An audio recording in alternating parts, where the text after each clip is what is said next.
welcome to a very special episode of Me, You, and Jeju. If you could not notice, for those who are just listening, we are in the house that Brenda built. Thank you very much for having me. Brenda and Jan built. Brenda and Jan built. I apologize. I apologize to Jan. But it does sound good, doesn't it? The house What's that up, Brenda Brenda? built. Yes. I like it. It sounds good. Yeah, so like I said, we have a very special episode. We have Brenda, who's going to be our interview for today, and she's going to be a part of our entire episode, and which we're going to start off with.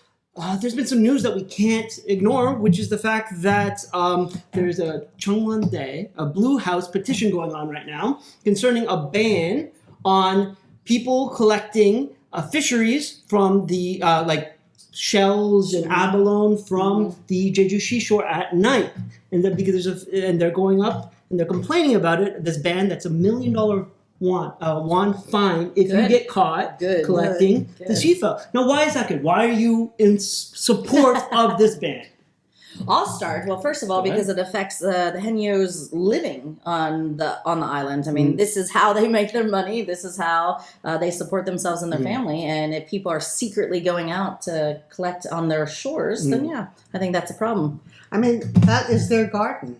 I mean, that's where they feed their families. That's where they educate their kids by the things that they harvest and send their kids to school. I mean, the culture of the Haenyeo is pretty much, they all have their own territories. Yes, they do. And you don't cross them even if you're a Haenyeo. Exactly. So for tourists or locals to go in there and take it away when it's so limited, that is no. It's actually people coming from the mainland who are selling it online, right? The fisheries that they catch. Some of them. This is based on the Yonhap article that I got the protest of, because the people are protesting. Because I knew it wouldn't be Jeju locals, because no one from Jeju would do that. So that makes sense. Because it's fascinating, because they're coming up against not just this law, but against, it's a cultural thing, right? Yes. Like a lot of people don't know, and Brenda, you've done a lot of research, you've written a book about it. I've worked on a couple of the government projects about Haenyeo, and what people don't realize is that the Jeju Haenyeo fisheries system is part of the culture of here. There's 102. Very organized. Very organized and very, very strict. Sorry, I cut you off, but 102 what? There's 102 village fishing grounds on Jeju. Good grief. Right. Okay. And this is important because each of those fishing grounds, they have their own responsibilities, right? Right, of course. So a part of those responsibilities are seeding their fishing grounds. Making sure that the product is so, wow. And the Haenyeo do not go out when things are spawning. No. And one of their main important sayings is about not being greedy. Yeah. And you only take what you need when you need it. So I say triple the fine. I like it, Brenda. I like it.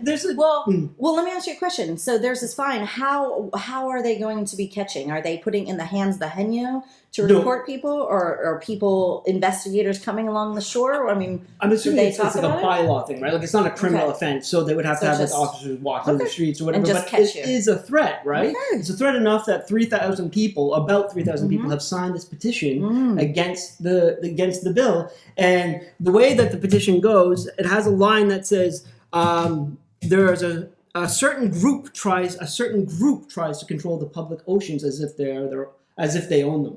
Which is, I mean, isn't there a debate? Because it is a public area, is it not? That's interesting. True, but within Jeju there is, as you said, a culture, right. And there is tradition, and there is a definition and boundaries that have to be respected. And it's night fishing. It's night harvesting. And I think that's what is the shady part of that. Obviously, there's something a little bit underhanded going on. That's probably my English. Sometimes I really worry about myself, but. If they weren't worried about what they were doing, they would go in the daylight and just be free about it, you know? Oh, I didn't actually think it was that... Secret? Yeah, not... Well, who goes out at night like that? I mean, it seems shady to me. But the thing that bothers me about that is because Haenyeo have very strict times that they can harvest that, when right? the tides go up. Right, Yeah. but there's also, based on the government reports about the sustainability of these fisheries, they say that they have to stop at a very specific time, and if the Haenyeo do not stop at that time, if they're still in the water at that time, there are severe punishments for the entire community. Yeah, so why would anyone else be free of those rules when they're Wow, this is really important news. So now I have another question for you. So... if they are selling these products online, is that enough? Did they talk about that in the article about that's another way to catch them? Because if they're selling it online, you could be. No, they didn't. No, they didn't mention that. I'm sure it's all in the works. This was like a Yonhap Wire article, so it's very quick and it's very brief, short, right? Yeah. Okay. But this is some stuff that we should be looking into because. Definitely. I mean, you probably have these facts and figures too. I'm a big facts and figures guy. So, Brenda, on our podcast, when it's in front of my eyes, I have it. But I'm not like you. I'm older than you, so no. I'm not. I need Post-its. But he just pulls out the craziest facts. So let's Yes, see what he's got. What do you got for us? Oh, okay. So, so as of 2019, the 3,820 Haenyeo represented 41.9% of the island's fisheries population. Wow. So that's how much it was in 2019. So imagine how much it was responsible before, like in the 1960s, when there was thousands of them, right? Nice. And now we're both looking at the facts like you're cheating. You're trying to steal my facts. So in 1990, the Haenyeo's fisheries production reached 17 billion won, representing 21.5%. What year? One more time. 1990. Okay. The Haenyeo fisheries production reached 17 billion won, representing 21.5% of the produced of what fishing vessels produce. Okay. So fishing vessels produce tons more, right? Yeah. But still impressive. In 2019, they actually gained more money. They earned 19.9 billion won, but it only represents 4.6% of compared to what the fishing vessels actually get in. And this has been a big problem for Haenyeo in general, right? Like there was rules instituted years ago about preventing boats from fishing on Jeju because of the Haenyeo, because of the overfishing.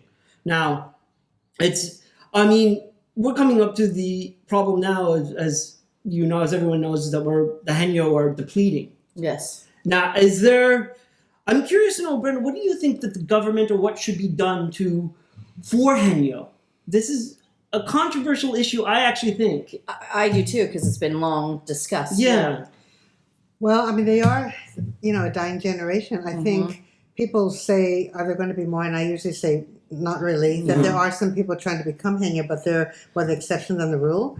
But I think most of them, there has to be some kind of ongoing pension for their economic survival until they pass away. Right. I think that's the bottom line. Then the other thing for them, I think, is some of the legacy, which people have done, the museums, the school, all that. But I always say, I don't ever talk about Haenyeo at this point without talking about the environment. That Jeju Ocean is part of the Pacific Ocean.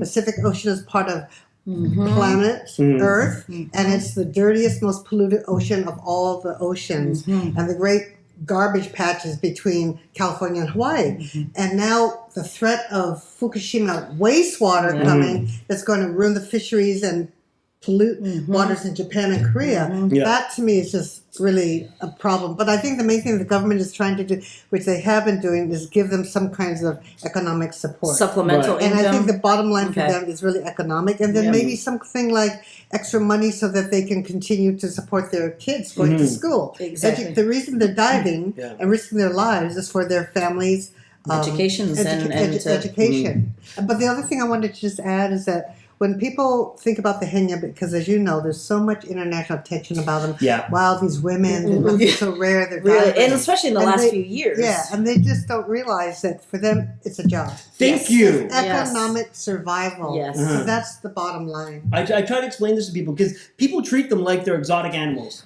right? And it drives. They take pictures. Tourism. Yeah. They take pictures of them. They act like, oh, let's go on a Haenyeo experience, and like they're dolphins. Let's go swim with the Haenyeo, and it drives me crazy because imagine replacing Haenyeo with plumber. Or imagine with another trade. There is more to the Haenyeo than necessarily that, because there is a cultural aspect to it. But I remember when I first interviewed a Haenyeo back in 2010, I was at her Minbok, and I spoke to her, and I said, what do you think the government should do for Haenyeo? And she said, nothing. Let the profession die off, because no one wants to be Haenyeo, because obviously, I'm generalizing. No one wants to be Haenyeo because it's more than just a job. But it's very, very difficult when they do surveys. Back in 1990, I think 64% of Haenyeo said they didn't want to do it. And when I spoke to husbands, when I interviewed them a couple of years ago, I asked them, "What do you want to do? Do you want the Haenyeo profession to go away?" They said, "No." I said, "Do you want your daughters to be Haenyeo?" They said, no. No. Do you want your wives to be Haenyeo? They said, no, because it's not It's it's a dangerous dog. It's hard on the body. It's hard on, it's interesting. I do, I was down in underneath Sunrise Peak maybe about, 7 months ago or something like that, and some Haenyeo were coming in, and it was just this perfect opportunity to take a picture. But I went and asked permission. I said, would you mind, there's this background, and it turned out to be a really beautiful photo that they were really happy with, but I would not take photos without asking. Do you know? Like, it's weird. It's weird. But that's a whole, we could go on I mean, about that for a you while. have the right to. It's in a public space, right? Like, you don't have to ask. It's polite to. It's about respect. It's about respect. I'm not saying run up there and take pictures, but like it's they're working. I wouldn't want someone to come up to me while I'm working on newspapers, and taking pictures of me randomly. Right. It's not. I have a job to do, and they have a job to do, and they're not here because of tourism. Though the government is trying to promote it for tourism, for sure. But maybe that's also part of trying to preserve it. What do you think, Brenda? Well, I think it's money's behind promoting Jeju tourism, and the Haenyeo is a very attractive bait. Yeah. But I don't think it always comes back to serve the interests of the Haenyeo. Absolutely. So I think the long-term thing for the Haenyeo is protecting Jeju environment and joining the global movement for the environment and oceans being, safe, and because that's really what it comes down to. I mean, even if they don't dive anymore, they're going to still be living and have kids and families. So then we're all in the same place. So it's interesting you're talking about moving it from being like a backdrop, a reason to come here and look at stuff, to actually having a significant purpose to preserving sustainable fishing and the environment. Yeah, I don't like seeing the Haenyeo segmented out of the issues going on in Jeju Island. Sasam. They were affected, but not only the Haenyeo. Yeah. The diving is not just the Haenyeo. I mean, after they dive, they go to the farms directly and start farming. People don't realize that half the job of being a Haenyeo is farming. Exactly. So because they can only go into the sea so many days a year. It's a hard life. I will say that. It's a hard life. Yeah. Well, I think that's about time for us to throw to our interview. Yeah. So well, first we have to go to Jeju Dialects Corner, brought to you by GS25 and Jungmoon and Jungmoon. GS25. And now it's time for another corner of Jeju Dialect with our teacher, Sansung Nim Hyunjung. Thank you very much for being with us again. Hello. Hello. How have you been? It's been a while. Yeah. I've been very busy with work and baby. Yeah. And so for today's lesson, we thought it'd be good to talk about saying goodbye to people, because in Korea there's actually an interesting way, just in regular Korean dialect, to say goodbye to people. 안녕히 가세요 for people who are leaving, and 안녕히 계세요 for you say goodbye to someone who is staying in that location. So in Jeju dialect, there's a similar way of saying it as well, is it not? Yes. So how do you say goodbye to someone who is leaving you and you are staying put? 본 적 없어요? One more time. Oh, 본 적 없어요? that's a really different one, isn't it? Yeah. Versus the other ones we learned. That's way different. 혼자 갑사양. 혼자 갑사양. So you said that? 갑사양. Oh, good job. Thanks. I'm trying to practice before these lessons. And so that's when you are staying in that location, and so like at your house, and someone's leaving your house, right? Yes. And then what do you say to somebody when you're leaving their house? You're going home to your place, and you just had a lovely meal with them at theirs, and you're vacating the premises. What do you say? 잘 있었어요? 잘 Wow. 있었어요? One more time. 잘 있었어요? That's crazy. I don't even know if I can pronounce. I have to see that written out. I don't think I can even pronounce that. You try it, Darryl. Well, I can see it in front of me, so it helps it a little bit. Yeah. 잘 있었어요. 잘 means like well. Yeah. Well, okay. Yeah, and 있었어요, which is completely Jeju Satori. I don't know that at all. Right? Yeah. So how, like, who would know this word? Like, if I'm walking down the street and I go to like a GS25 or I run into some like hip cats on the streets of Jeju and I want to say You did goodbye not just to them. say hip cats. I did say hip cats. Oh my God. If I was leaving and I went Chali Sip Sayang, would they be like, oh, that guy's he's dope? Which is also what You know the first thing that popped in my head, besides how old you are acting right now, the first thing that popped in my head would maybe this would be good when you're getting off of a bus. Oh, there you go. But would the bus driver know?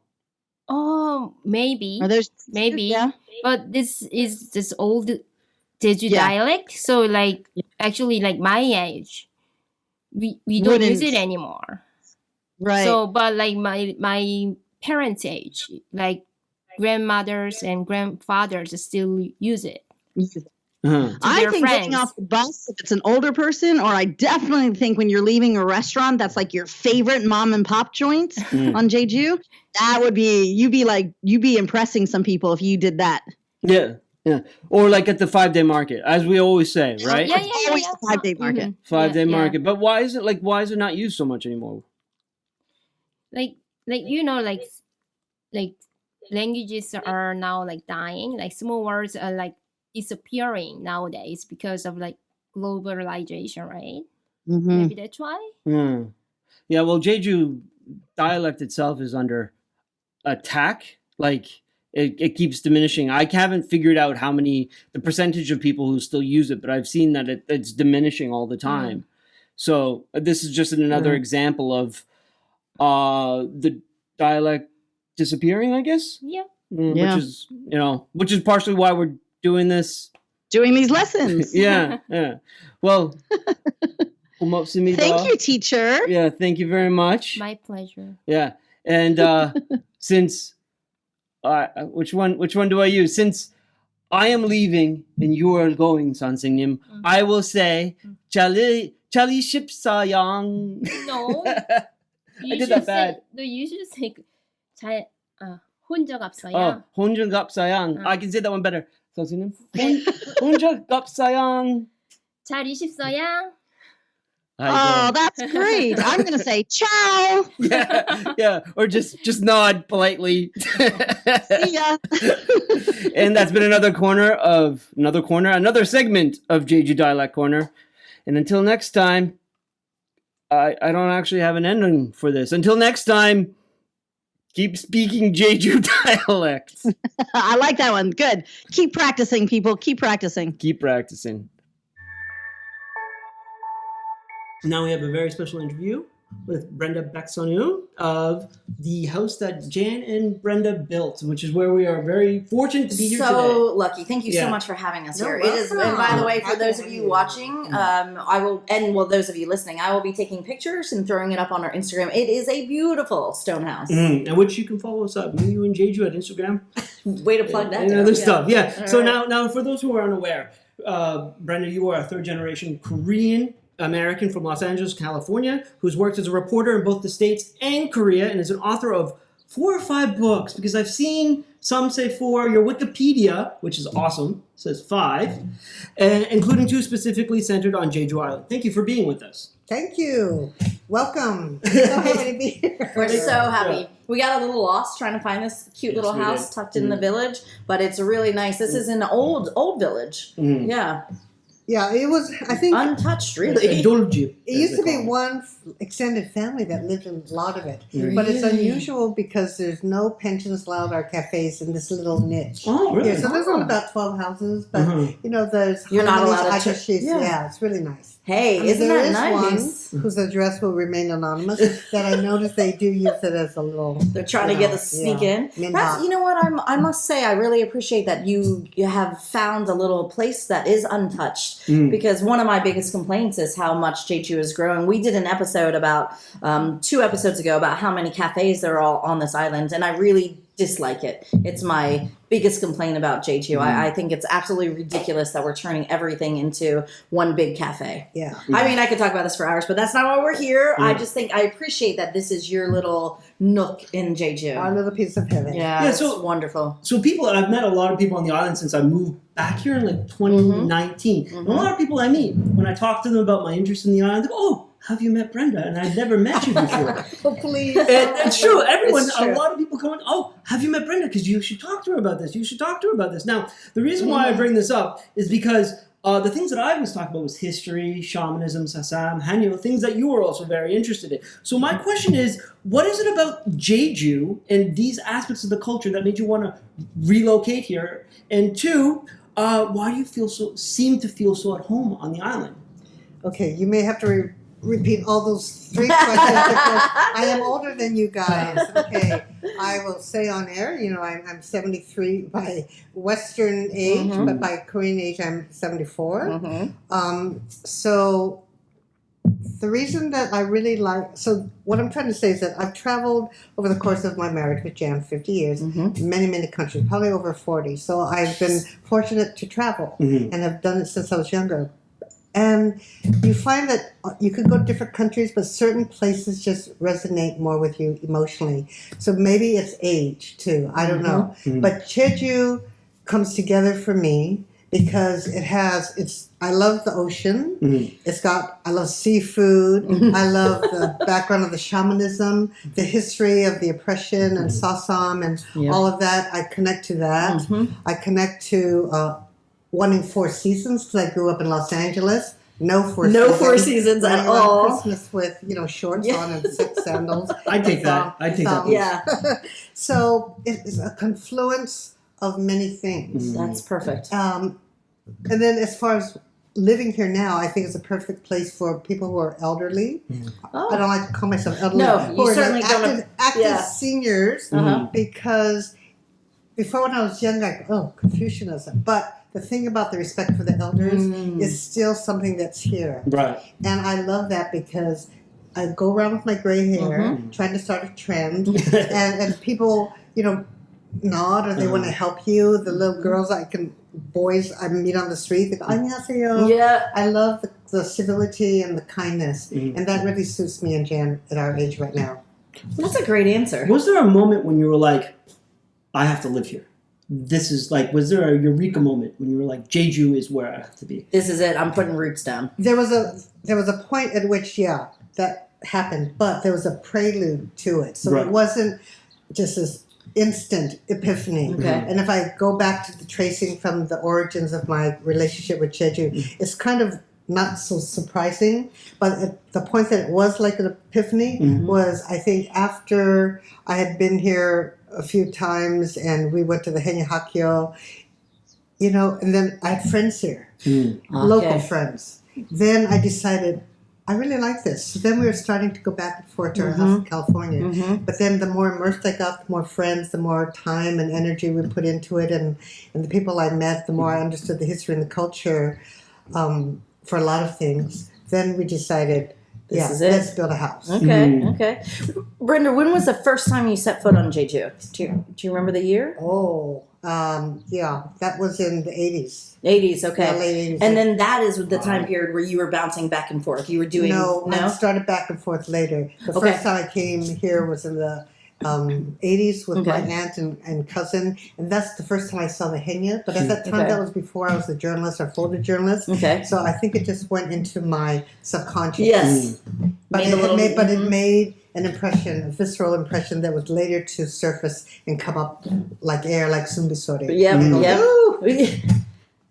Can you, real quick, just before we go on, that's one of my favorite words. Can you really quick explain to our listeners what that word is? Sumbisori. Yes. It's one of my favorite when the divers words. go down, whether it's for 30 seconds or a minute and a half or even 2 for some, you're getting all this carbon dioxide. So they have to come up for air slowly, and when they do, they exhale. And interestingly, I don't know that other free divers do this. Yeah. But the Jeju women, when they come up and they release the carbon dioxide, they make sounds. They could be guffawing like, or you hear a whistle like, And they all have their own distinct. It's all very distinct. It gives me chills. So one of the Haenyeo I was trying to interview, I couldn't find her. But then I heard in the ocean all these little different chorus of whistlings and guffawing.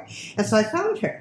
So it's a way that you know that they're together. Yeah. It's magical, but it's not, because it's what they do to survive. It's what they do to you know, to locate. But to me, like that word, even the pronunciation of that word it's just so beautiful, isn't it? Sorry, I kind of just got a sidetrack, but as soon as you said it, I was like, I need to. It's my favorite. Explain word. it to everybody else. Yeah, thank you for Yeah. doing that. Yeah, it's a great word. Yeah. So the house. Yeah. How did you come across this piece of property? How did you decide to build this beautiful abode?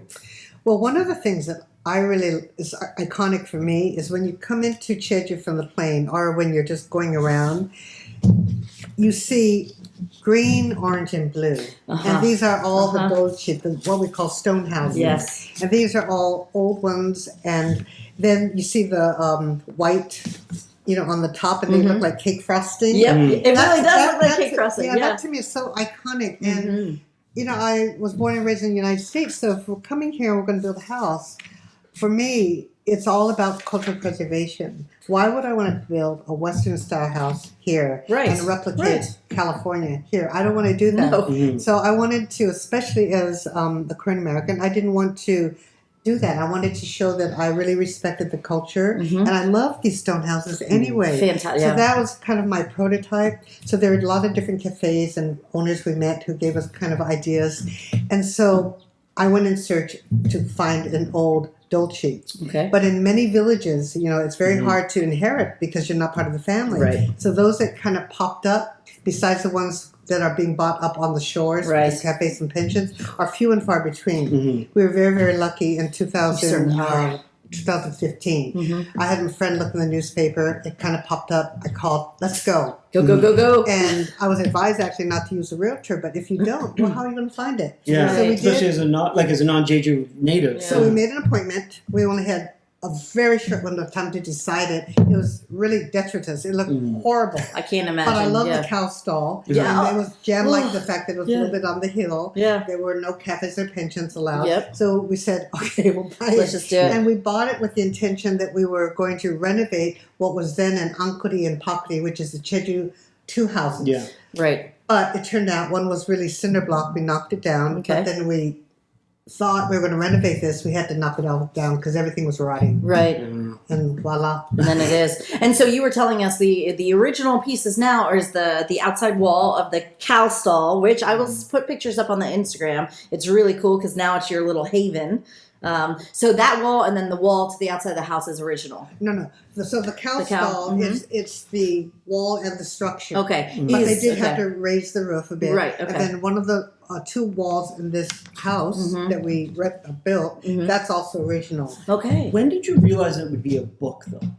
Building the house, because you wrote a book. I believe it's 12 essays. On. So I'm a journalist. Right. Yeah. I mean, how could you go through building a house And not record? I had already written other books, and in fact, I used the moon tides when I met my contractor, and I gave it to him as a gift. I told him, you know what? I'm writing a book about building the house. Here we go. Let's do this. So everything he was aware that he was being recorded. And Right. That was my insurance. Did you find him special, or did he know what he was doing as far as these old houses, or you just were like, can someone come help us? No, for good friends recommended him because he had experience. That's with, what I was wondering. With stone houses, and he was younger, and he had studied design. So we had got this. Well, we were on the same page. He knew my aesthetic, and we didn't have any, whatever. And he said on the day that we met, he said, "You are 70%, I'm 30%." We thought, oh, I love that because 30% is fine. There's lots we don't know. We didn't want to build over him because we're ignorant. So anything that we had a disagreement on or felt was impractical or stupid, we said, we didn't argue. We said, okay. You got the lead on this. Fine. Well, and it certainly turned out pretty perfectly. Like it's a haven in here. Excuse me if I'm misspeaking or saying something incorrectly, or the interesting thing that I find about your writing when it comes to Jeju in particular is that you write about things like Haenyeo and the Doljip, things that maybe can seem as tourism or as a travel literature that some people might come into it. And I found it interesting that I didn't find it to be tourism. I found it to be travel in a way, a journey of you. Not to sound cliche, is that fair to say? Yeah, well, thank you very much. I mean, that's what the intention of the book was. It was really that I had done the book about the Haenyeo. That was photojournalism, essays, and interviews. But I thought, if that's their story, and I'm the third person, but I have so many emotions that I didn't have a chance to put into the book. So I wanted to write my story.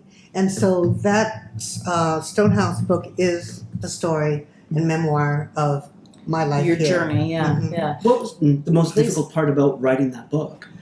I had to write it there in the kitchen while the house was still. Well, you have a room. Okay. I know. Seriously, I think some people might see this as a challenge because, I'm not fluent in Korean, and sometimes I joke and I say I built the house with Kakao Talk and Papa Go. But my contractor loved it because we weren't micromanaging here. And then in a way that turned out to be good. So I would say language could have been a challenge. It was a challenge, but we didn't make it a challenge. So we came into it really wanting to let them have some leeway. We knew that Jeju standards of construction are not the same as in the United States. Right. When we thought it was going to be built in 5 months. It took 18. So people, good grief! Oh, really? So people would ask us, well, why is it built? Why is it not built? Yeah. Well, there was a typhoon. Then someone told me about, it's because Shingugan. I said, what's that? Oh, that's when the gods go back to the heavens and everybody moving is down. moving. Okay. And you're on the lower rung of the ladder. Yeah, you're that not. was one reason it was delayed. Isn't that interesting? The reason why we didn't show up was because we had to help our families harvest the oranges. Well, that would have been nice if they called us, but rather than us, sitting for hours and wondering why they didn't come. Just thought, but overall, all the ajashis that built the house and worked, I remember every detail, and they were all wonderful to work with and see their craft. Now you and Jan, your husband, you're going to be here. This is where you're going to retire. This is it. This is your. The initial intention was to go back and forth because, we're from the States. But in 2016, I became a legal dual citizen. Oh, good. So now I am legally also Korean American, not just Korean American, that way. But I have to say, after seeing things happening in the United States, the demise of democracy, a lot of the things that we don't face living here, always being marginalized as a racial minority, and also just the violence. Because we have been fortunate and privileged to have choice of where to live, we just feel more comfortable. I mean, we've been here, I've been coming here since, early 2000s or late 1980s. So I feel comfortable for it. It's home. And so we see ourselves having family, friends visiting and going back. But I think we feel very comfortable. Good. I feel the same way. I think that was an epiphany that came after COVID. And just have time to reflect and think long term. Well, if there's going to be a pandemic always, where do you want to be? Right. I want to be here. Right. Well, I find it very interesting because I'm also American. I think, I get a lot of my friends are like, when you're coming home. But I also feel politically and just with everything that was going on, I just never thought it was the right time. And still, I don't feel the pull of going home right now. But I mean, I feel, Jen and I talk about this a lot because we still have close attachments and our politics. And your children, right. Yeah, and to the United States, and we follow all of that. But we feel as Korean Americans, what is our role? Being in Jeju or United States, it's building bridges between the two cultures. worlds. Absolutely. And that's what we're doing, whether or not we're in the United States or here. That's a great way to say that. So we don't feel like we've left. We just feel like we're building bridges in a different situation. Right. Now we want to talk to you about this in another time if you allow us to interview you again, because you did do quite a bit of protesting during the 1960s, right? You even met Yuri Kochiyama. Oh yes, right. Good friends of the family. Oh really? Wow. Very good friends. And the Attica protests and all of that. That would be wonderful to speak to you about that. We should. That would be a nice interview. That would again be a good in the future. thing about social activism in the 70s. And when I sewed 2 flags and was organizing these reunification demonstrations outside of the United Nations. Those are really heavy times. Let us definitely come back. We're definitely Yeah. gonna. Well, that would be an another interesting subject. topic. And how you got your citizenship too is a very interesting Yeah, story right. because of your grandfather. We knew interviewing Brenda. We knew interviewing Brenda I was told going to you, be fun. I know my stuff. There's so much to talk to you about. But if you don't mind, so we had just finished saying that you've written 5 books. Which of the books do you did say you felt so close with the journey about the stone house, but what other book do you really feel was like a love, something that came from you? What was your other? I think the first book. The first book? And which one was called that? Sewol and Chalmers, Inheriting Gifts of Grief. Okay. And that was after, about 8 years after our younger son, Tommy, died sudden death, cardiac arrest in 2016. And then I was going back for my MFA in creative writing, and my project was to begin writing the manuscript for a memoir. Okay. And it's because, again, things start with the questions. People said, I don't know what I would do if that happened to me. It's every parent's worst fear. But we had come through a certain amount of, healing and grief support groups and things like that. So it was to flesh all of that out. It wasn't prescriptive. Okay. And it wasn't telling one, here's what I did on my hip. No, it was just sharing my journey, what it was like. And that book is still available, and I feel really good about it because whenever anyone has any kind of loss, whether it's a child or not, or a pet, it's something that's healing and comforting.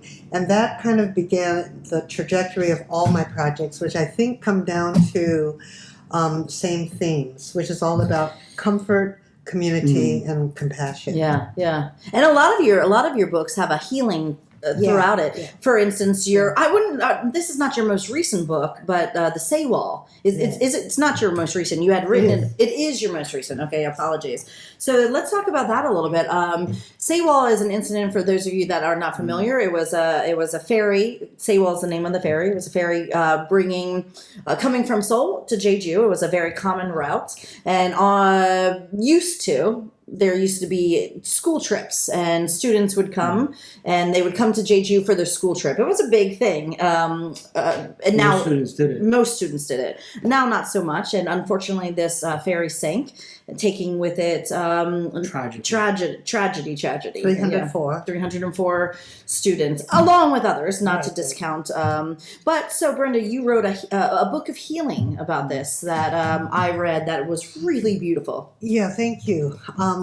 When Sewol happened in 2014, Sewol and Chalmers had already been published, and it was also in Korean, but there weren't enough available. If we could have, my publisher and I, we would have wanted to really give it to the bereaved families. Yes. So since 2014, my heart really just ached for these parents because I can remember, what I went through. And so it's something, but nothing really kind of surfaced or happened. Well, maybe because of COVID and having more time, the timing was good. So the 7th anniversary was coming up. And so I had written kind of a children's healing story. Right. And I collaborated with my 23-year-old German niece, who's a composer, musician, and very sensitive soul, and asked her, because of her youth, to do the illustrations. Which are beautiful. Yeah. Oh, they're And the whole intention of it was to offer, I can't solve the grief for all these families, but I can offer them something that helped me, which was that after my son died, he came to me in a dream, and he was wearing his jeans and his sweatshirts, and he had his key in the hand because he had just gotten his license, and he was standing there healthy, intact, and handing the key back to me. And I remember feeling very healed from that rather than thinking of the last image at the point that he collapsed and died. Right. So I thought, that's something I can offer these parents. So the story The imagery is about, in your own head. is knowing that for visualization is something very therapeutic, scientifically proven. If you can change an image, when you think of that trauma, you will not feel the same way. But so we made the story about a dream that the mother or father or siblings would have. But the question was, how do you get the spirit of the child to the mother? So it had to have a messenger. Well, dolphins, as you know, come all the way back to Greece, as messengers, and their mythology and fables, who are very close and protective of human beings. So the dolphin became the messenger And we have dolphins in Jeju. Yep. I even did research and found that there were dolphins in Ansan, where the students came from Danwon High School. So, there's a little line in there. Little saying, connection. I'll take the dream. Yeah. I have relatives also in Ansan. Yeah. So the main thing was to offer something to the families. And of course, anyone else that lost. So before we launched the web book on the website, rememberingsewol.com, we didn't launch it until I sent it first to the education system in Danwon and Ansan. Got the and also approval. to the bereaved. Okay. Not approval, But as an overture to let I them see. know and I to see. thank them and let them know we're Okay. offering just a gift of healing to the bereaved family organization. So once that was sent and they confirmed to us, then we launched it. Okay. So Okay. the good news now, the book will also be printed in print form. But right now it's free.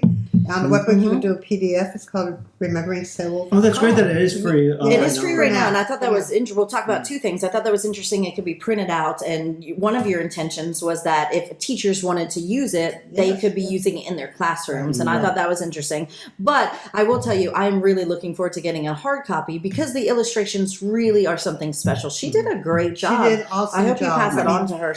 I will. Really, I'll show her the link when it goes on. Her illustrations, you actually feel movement. You really in do. the ocean.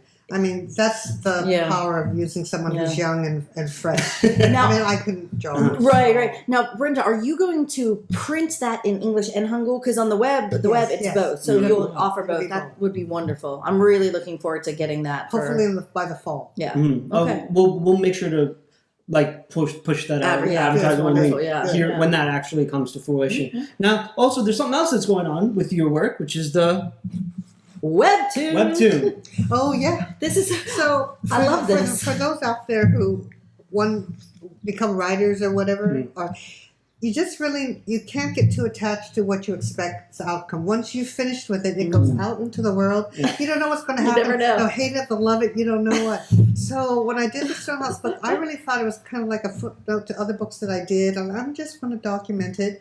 Well, it turns out that after we did it in English, it had even more of a cachet in Korean, because for Koreans to see 70-year-old people starting from scratch and building a house had kind of an interesting angle, whereas in the United States it may not. No. And as a result of that, having that kind of angle and interest, we were approached, or I was approached, to make it a webtoon. Which is so awesome. So, and I only found out recently that it's the webtoons that those kids are looking at on the bus. Yeah. And I thought they're looking at their folders, but they're following 10, 12 webtoons at the same time. Episode. They have Nader has just massive. All of my students are obsessive about following these tunes. Right. Yeah. So they sent me some preliminary galleries, and I thought, oh my God, they're actually doing the story. What do you think of yourself in cartoon form? Yeah. Well, they made me taller than I am. Brenda's very short, everybody. And I didn't correct it. You're like, let me be tall. Can you have the red glasses? And I always, have your jewelry, this ring, comedic ring. And so, yeah. So did they add that with no problem? I haven't seen. You're going to see, But I was surprised that they're actually holding true to the story. When I gave up the copyright so that I get the promotion in exchange, I just let it go out because I thought they're younger, they're fine. I don't care really what they do if they make me a witch. But it turned out that they're actually like 14 and 15-year-olds are really interested in a Korean American couple moving to Jeju and they're building a house. Why would they be? You never know. Who knows what children these days like, right? When does this get released? Yeah, I have no idea. So it's in the process. Yeah. Okay. Yeah. Okay. So now there's one question that I did wanted to ask you, which kind of my surprise question that I wanted to surprise you with, that I knew stuff about you, was that, did you ever meet Rock Hudson? For those out there who may not know Rock Hudson, Dreamboat. He was a Dreamboat actor, and I met him, and I got his autograph. Oh, did you? Yes, and I was only 8 years old, because my very, very first connection to Jeju Island was that I was in a Hollywood movie called Battle Hymn. And this was portrayed by Rock Hudson, who was portraying Colonel Dean Hess, a real live American colonel who helped to airlift Korean War orphan refugees to Jeju Island. Hundreds. Yeah, hundreds. And they needed some extras. Not only did they actually fly real orphans from Korea to be adopted in the United States while they were filming. Oh. They also recruited from the 2 Korean churches in Los Angeles, Oh, the interesting. Methodist Church and the Presbyterian Church. So I went to the Methodist Church, and An Chang-ho is a Korean famous patriot. His son Philip An was in Hollywood, so he was like the liaison with Universal Studios, who connected Universal Studios The to the extras future. and Yeah. Wow. So imagine me at 8 years old. My mother wakes me up early. She's French braiding my hair, and I'm supposed to look like an orphan. Right. Stage mom. Uh-huh. And so the bus would meet at the church, and they'd take us to Universal Studios. So there I Wow. was on stage. Wow. Rock Hudson comes dressed like a colonel, Uh-huh. rosy cheeks, deep, silky, mellifluous voice, drop dead gorgeous. Oh, yeah. And I'm 8 years old. Yeah, and you're so And I'm like, oh my God. Pitter patter. And I didn't know, oh my God. Yeah. Oh my God. Yeah. I love it. Oh my God. Who is this? Oh, Movie you know, stars I are actually, different people. Yeah. And the interesting thing about this is that there is a monument in Jeju Island because I've tried to find the orphanage, but I think it was in Jeju-si and it's no longer standing as it was then. But there is a monument to Colonel Hess's efforts across the aerospace museum area. Oh, really? Yes, yes. In And that- it mentions oh. Battle Hymn. Yeah. You know, so before you guys were talking about this, I had never heard of that movie. So now it's on my, I will be trying to find and watch this movie. How interesting. It's I had on YouTube. no idea Yeah. about that history. This- it's on It's YouTube. YouTube. So and one if you more look- time, Jan, what's the name of it? please? Battle Hymn. Okay, and it's on YouTube. Yes, and okay. the full, and okay. with the subtitles. Legally to do. Legally on You YouTube. can't- No. Oh, Legally. oh, that's Oh. Oh, I'm not wait. promoting. Yeah, so never. What my If you copy- look for it, there you can shall find You it. shall find it. No, my copy is the So- DVD. Yeah. But I didn't even know that history. Yeah. I didn't even know that that was also a part of Jeju. Jeju is there's so much that has happened here, which is, and then hearing that's something more that I want to learn about, so that's interesting. It's a story that I actually been wanting to do something with, to write about that operation, because there's a lot of interesting things that happened here during Sassam, because this is 1950 that this happened. Right. So Sassam was still ongoing, Right. though the major slaughter had finished, and this is at the start of the Korean War. But also there's a lot of stuff that happened with orphans during that period There. on Jeju, Mhm. right? Like there's a story that I've been trying to get a hold of in Iowa, where Iowa sent 6,400 tons of clothing to Jeju at that period to get That's a that's lot. a ton of clothing. That's not, amazing. I can't even picture Right, but that was facilitated by people in the military who were Okay. stationed on Jeju at that time to help out the orphans here. Wow, Right? wow. So there's a Wow. lot of interesting stories like that, though Operation Baby Lip gets the most attention, Sure. though lots of people still don't know. So think obviously, a lot I of don't people know. don't Yeah, know. well, I've lived here 9 years, and I mean, that's one of the things about this island is once I started getting interested in the history, then it would just opened up. What is that in English? It opened up a wormhole.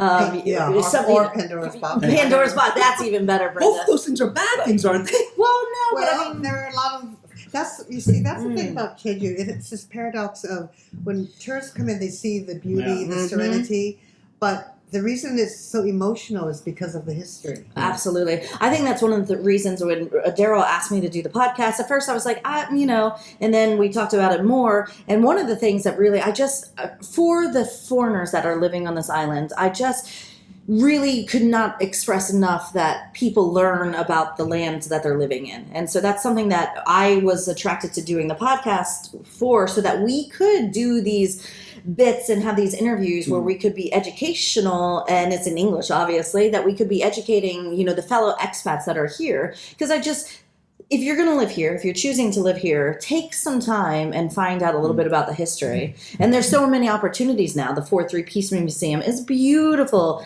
and heartbreaking and really well done. And the dark tours that are happening to recognize and give some recognition. There's things out there for foreigners to really bond with this land, if that makes sense. Yeah. Yeah. Now, I think we're almost about time. So is there anything else that you'd like to share with our audiences about your wonderful house, your time here?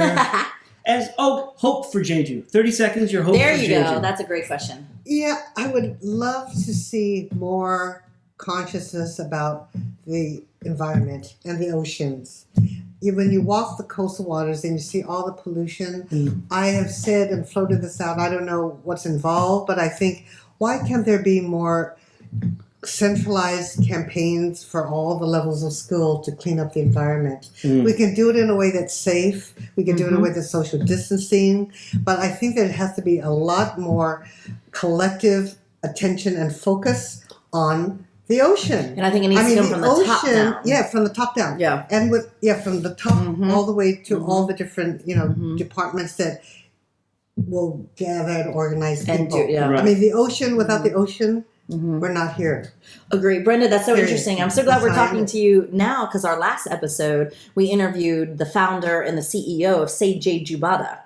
And she's a good friend of mine, and it was a fascinating interview. She is just a local, she's from Gimyeong, and she just became really bothered by the ocean. And she pondered it for a couple years, and then, as she told us in the interview, she decided just one day, I must do something. So she, out of her house, spawned this massive movement of Save Jeju Island, where it brings the foreigners and locals together. And she has done amazing work on this island. So, but what is interesting that we just talked about is she's just one girl. Exactly. See, now, if this came from the top down, imagine the impact, imagine the change that could happen. I mean, the Haenyeo, some of the Haenyeo villages, they do go out. Oh, of course. But I think the point is it has to be an educational effort, an actual physical effort for everyone who's a citizen here Agreed. To do it. I mean, it's our ocean. Agreed. Well, I would and it's Jeju, so Exactly. what are you? It's an island That's in my an ocean. wish. Yeah, well, hopefully one day maybe they'll start instituting cleanups or like they did in Canada, non-littering movements in the school, so you get the kids young and when it goes up there. But and then yeah, that's about it. Thank you so much for Thank you. welcoming your doors to us. Oh no, it's been a pleasure. And thank you for doing your podcast. Thank you. Really. Yeah. And so for all of our listeners, we will be giving some information in our Instagram and our Facebook and our Twitter about the various books that Brenda has. We'll be, showing some things, and then I'll be putting some pictures up of this beautiful house where you can get the books. But Brenda, we will end this. But did you decide what your not a poem, what do we call these? It's one of the articles that I recently freelanced. I was asked to write about the Haenyeo, so I did. Is this going to be the one you're going to read to us? Yeah. Okay. So we're going to cut this off. We're going to cut this off. Stay tuned though, and let's listen to an article. But before we go, I'd like to thank music, Jason Lisco. Art by Sarah Hodgkiss, your host, moi, Darryl Coote, and Alexis Joy. Until next time, be me, you, in Jeju.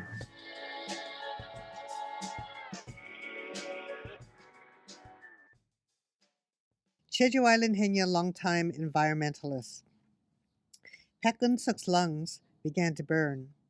Her bones felt as though they were being crushed. She needed to reserve enough oxygen to guarantee a safe, slow ascent. Should she risk a few more seconds to pry a sea urchin, inches within her grasp? The difference between gratitude and greed, life and death, can be determined in an instant. Jeju Island's aging women of the sea in South Korea, known as Haenyeo, have a saying: when we dive into the sea, we think we are carrying the bottom of our coffin. They view oceans as their working fields. The majority of today's free divers are over 60. A dying breed, an estimated 4,500 still-don rubber suits, goggles, fins, nets with flotation devices without the aid of scuba tanks. We don't need them, said one Haenyeo. They're too much trouble. Indeed, one can hold their breath at depths of 65 feet for as long as 1 to 3 minutes. Such repeated intervals for several hours allow for quite a hefty collection of abalone, conch, octopuses, sea urchins, and turban shells. The first mention of female divers in Korean literature first appeared in a 17th century monograph of Jeju geography. Prior to that, Jeju's diving tradition dates back to 434 AD, when the activity was exclusively a male profession. I first saw the Haenyeo in the mid-1980s. Never before had I seen other Korean women, my size and body shape, diving with gray hair. Years would pass before I returned to Jeju Island in 2007, 2008, and 2009 as a photojournalist to document the lives of this metrofocal society. My research resulted in the publication of Moon Tides, Jeju Island Grannies of the Sea, published in 2011. At that time, I learned to appreciate their communal sense of responsibility to each other, their families, and villages. Whenever they dive, They work in groups. Each diving community has their own association and strict protocols for harvesting marine products. Many offspring have been sent off to college based on their mother's earnings, the most productive earning as much as $25,000 per year. Most Haenyeo I interviewed said they learned to dive by following their mothers to the sea before age 10. They were taught not only how to scour the ocean floor, but to respect the underwater source of food for their families. I'm careful not to be too greedy because there are fewer sea products than 5 years ago, said Usondok in 2007. Warmer climate and polluted waters also are factors reducing their abundance.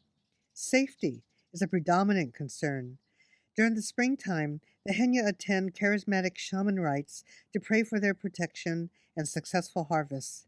The Cootes are important because they risk their lives all the time in the water. They need something to rely on.